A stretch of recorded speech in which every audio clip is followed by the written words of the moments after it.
Cool. So you grew up in Tassie. So what's your background? You come from a big family, small family? Were you a sporty kid? Were you a gamer kid? Only child. Yeah. And I guess I sat in the middle, which is becoming much more of a common thing now, where I played cricket every single day, loved sports, I loved playing soccer as well. However, I also equally love playing video games, and there's nowhere for you to sit. Yep. Most of my gamer mates hated sports. They hated going outside. They hated any kind of physical education. Really one or the other, weren't you? Yeah, and they were the very cliche of basement nerds, as you affectionately call them. Whereas, then you don't get along with the jocks because you like to play video games. You don't dress the same way they do. You don't like all the same things. I don't care about certain things they care about too. So sitting in the middle. So yeah, for me, I was born in Queensland. Family's from Queensland. Moved down to Tassie about kindergarten, then back to Queensland, back to Tassie again. Oh, really? Did most of my schooling in Tasmania, which is a great place to grow up. Terrible place to live, unless you work for the government, then it's all right. Yeah. Because there's not much to do. Yeah. Why the back and forth? It's a crazy story. Basically, my parents were in a Christian organisation that they thought after, 10, 15 years, they went, I think this is a cult. And they left. And then they went back.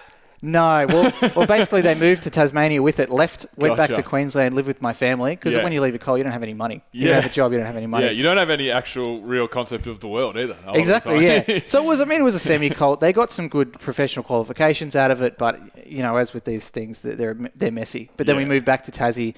My dad grew up in Longreach, which is 1,000 k's inland from Brisbane. Gotcha. And I think he got sick of 44 degrees every day during the summer, so they wanted to go somewhere the opposite. He much prefers the cold. Yeah, really? He's one of those weirdos.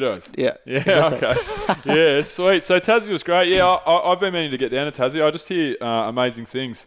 My dad did a big motorbike tour around Tasmania. Yeah. One of my best buddies was hassling me to go do this over 3-night hike down there. The Three Caples hike. I don't know what it was called, actually. I think that's what it was called. But it's supposed to be a beautiful part of the world. It's very crazy. Reminiscent of New Zealand from like what people tell me. And New Zealand's outstanding. Yeah, I'd say it's a mini New Zealand without the natural disasters, because there's zero there. You don't get, besides a little bit of flooding that really kills no one and gets rid of no houses. There's no fires, there's no earthquakes, there's nothing. Yeah. No cyclones, nothing down there. Yeah, that's great.